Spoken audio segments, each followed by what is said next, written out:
Hello. So in this video, we're going to be covering the importance of the new way to target audiences inside of Meta because the old way is dead and it's being forcibly removed as of June. So this video probably launched right around that time frame. So yeah, a lot of big changes coming and wanted to give you guys the heads up. Anyways, if I were to go on the recent changes in Meta, we see right here that it was released on June 23rd, 2025.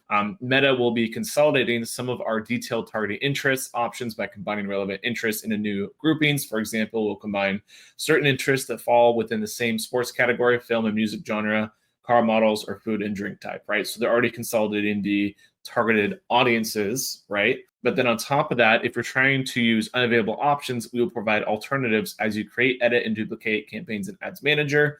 We will also let you know existing campaigns or existing saved audiences use unavailable options with warning banners, right? So if we have custom audiences that are no longer available inside of Meta, they're going to get obviously that warning banner. Now, further down, it says existing campaigns created before June 23rd can continue running and will not be affected until January 15th, 2026. At this point, they will stop delivering if the impacted options have not been removed or replaced. Now, this is obviously one of those things to where if you're not using the new push that Meta's wanting, then you're building up data in a campaign that's not necessarily going to be a long-term solution. Now, the good news is that the strategy I'm going to go over is going to give you more insight as to how to get around this. But the biggest part of this entire section is we do not anticipate these changes will impact your campaign performance. Yeah, okay. If you're using Advantage plus detailed targeting, or detailed targeting using as suggested within Advantage Plus audiences. Okay, so this is huge, right? So in some accounts right now, you can no longer make manual campaigns. It's forced over into the Advantage Plus targeting. What that means is that Advantage Plus targeting takes your audience as a suggestion, and then it goes beyond that audience and branches out further. So we're not in that, scenario where you can target people that are interested in sports and it'll stay within that audience. We'll say, okay, we're going to maybe look at people interested in sports, and then we might go to someone that's interested in, dogs or whatever. And so what that means is that if you're using an audience type of funnel, that's going to go away. It's going to die off. And I mean, I would say June 23rd is pretty much the time where it's just dead. Now, we do have information from Meta Disruptors on one of our larger accounts. This was implemented back in November. So a lot of people were freaking out about all the changes inside of the algorithm. That was pretty much them prepping this. And so what that essentially means is that if you're not using Advantage Plus audiences, you're going to get rolled out in the overall structure, strategy, and so forth.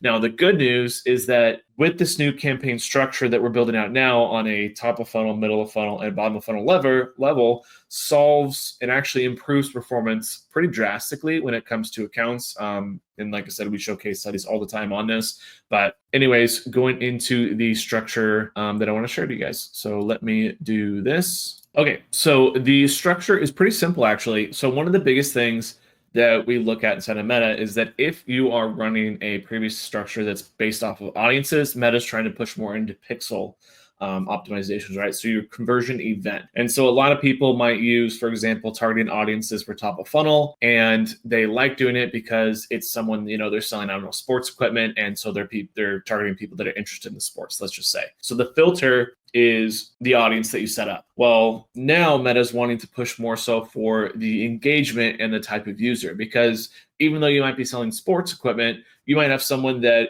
is in that sports audience, but is in like a separate audience that's like finance, that's completely unrelated. And so one of the things that Meta wants to do is sort of go more broad on the targeting and reach more and more people.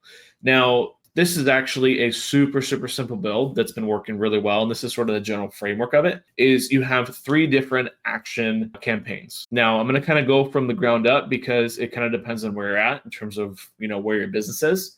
In terms of spend. So there's the bottom of funnel action, which is a general purchase conversion. So it's a sales campaign just optimizing towards purchases, bottom of funnel. And it's totally broad audiences. So we're not doing any exclusions aside from, maybe repeat customers. But typically, if it's bottom of funnel, we just want to get as many conversions as possible, whether it's new or return. And then the middle of funnel side of things, which is a more unique approach, best case scenario would be first click new purchase conversion action. And the way that you get that is essentially using a third-party tool. Comment below if you want me to, send you guys that. But anyways, first click essentially means that if someone clicks on this campaign or this ad and their new customer, it's going to get reattributed back to the original campaign because that was the first click in the cycle, right? So you have someone that clicks on it on campaign 1, goes to campaign 2. Campaign 1 is going to get the credit because that's where the first click occurred. The biggest thing I see, and this is sort of where all of our clients are scaling right now, is using the middle of funnel action campaign. So first click, super good for getting new customers, and we're able to scale this without really using any of the top of funnel and bottom of funnel. However, when we hit that plateau for larger accounts, that's when we kind of move into the top of funnel, which is a view content conversion action. So it's not the traffic, it's not the general, trying to get as much awareness as possible. It's still a conversion event, but it's view content. And the reason why it's view content is because we're going after people that are engaging with the platform, right? We want to see who is interested in the ad itself, not necessarily just getting people to the website, because view content is going to take people that are taking multiple actions on the website, and then they go to the homepage and they go to a product page, and it's not just someone that goes to the page and then bounces. We don't want to optimize for clicks, we want to optimize for engaged content or engaged views. And so what that essentially boils down to is where you're at in the business. So if you don't have, for example, first click new purchase conversion action set up, that's totally fine. We've actually found that in this scenario, we can still scale pretty comfortably with these two types of campaigns. So what I typically see be the case, or the starting point, is most people are optimizing towards this purchase conversion, whether it's a lead form, a sale, anything of that nature. And then that hits a plateau. When that hits a plateau, it's typically either a creative issue or a audience fatigue issue, from meaning that it's just cycling warm traffic again and again and again and again.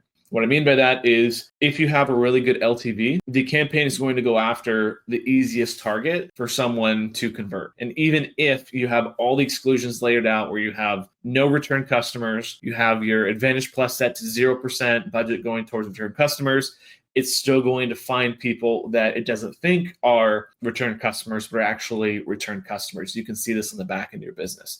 And so inside of the campaign structure, the actual conversion action is flawed. That's why we like to use the CAPI imports with the first click new purchase conversion. But if you run into that cycle, you can still say, okay, let's feed the bottom of funnel action campaign more users that are outside of the scope that it already thinks it is viewing as new, and pushes more top of funnel action campaigns like view content conversions. And what that does is it feeds the bottom of funnel action campaign so it can then prospect out more new people in the first place. So all these campaigns are geared towards, like I said, different actions to sort of represent different parts of the funnel. You could do page views, but the issue with that is that it's just the engagement is not really there.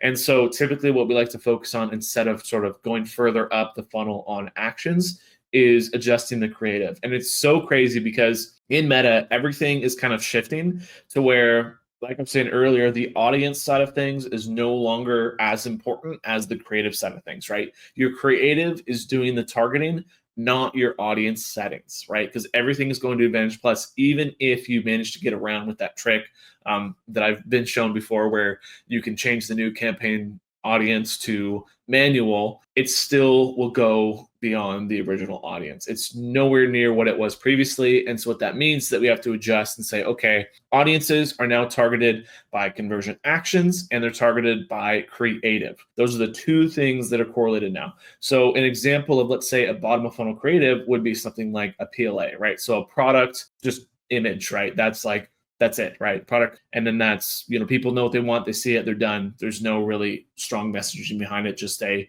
sort of like we have a sale or some kind of offer that's, baseline, not really explaining the product as much. Whereas if we go more top of funnel, that would be something like a founder story. So trying to introduce people to the brand itself. And what Meta will do is it will organize the flow of the funnel based on the creative. So typically it'll show like more top of funnel creative to, newer people, even in the bottom of funnel action campaign. So it's sort of building out its miniature funnels. And so what that means is if you have a high diversity of creative going from top of funnel type creative, like founder story, all the way down to like PLAs, then, or UGC even, then what that means is that Meta has a better opportunity to find users and then convert them. The number one issue that I see in a lot of Meta accounts, number one is obviously they rely too much on audiences. But the secondary, and I would like to kind of blend these together, is a lot of the creative is bottom of funnel not educating the client on, what the brand is, what the brand identity is, the thought process of why we're better than someone else. And it's just trying to scoop up sales from, a 3-click window, right? Super low, already ready to buy. And that's one of the main reasons too why a lot of bottom of funnel purchase conversion action campaigns do not generate a lot of new sales or get bottlenecked at a certain point. And you're not really seeing that growth of ROAS over time, or that consistency, I guess is a better way to say it, from whenever you scale. And so this is sort of the thing that I would look out for in your account. So actionable items are diversity and creative. So we want like founders, UGC, us versus them, static video, both trying to understand what the main benefits are, features, and then sort of placing yourself against competitors, like I was saying earlier, as the better brand. The key point with this is that the diversity is also in the style of creative too. So think of like AI ads versus like, face to video ads, to UGC, to native, to ugly. Like there's so many different variants of the creative, and you want to test them as pretty much as much as possible, as broadly as possible. So what I mean by that is if you're running a creative campaign that's, or a campaign that's running creative that's, let's say, more geared towards, UGC, and you find that UGC works, don't always just focus on UGC. Look at it from the perspective of, have we tested these other variants that are maybe further up the funnel, like the founder story, to then see if that would allow us to scale even more. So diversity is the way that Meta's going. It wants to have as much different creatives as possible. And the crazy thing about this is that we're running ad sets with literally 50 ads in them, and it's working profitably. So crazy structure, complete pivot. And I think that it's a lot easier to set up a meta campaign properly now. However, when you hit a wall, it's going to become harder and harder to scale past that original push that you had in the first place. So with that being said, let me know what you guys think about this video. If you have any questions on, what the creative structure is, if there's anything that I missed from this side of the equation, because like I said, this is coming really quick, and I just want to make sure that everyone's prepared and understands that the old way of doing things is completely gone. There's no similarities in terms of what was running before and what's running now. So anyways, thanks again, and I will see you guys in the next video. Peace.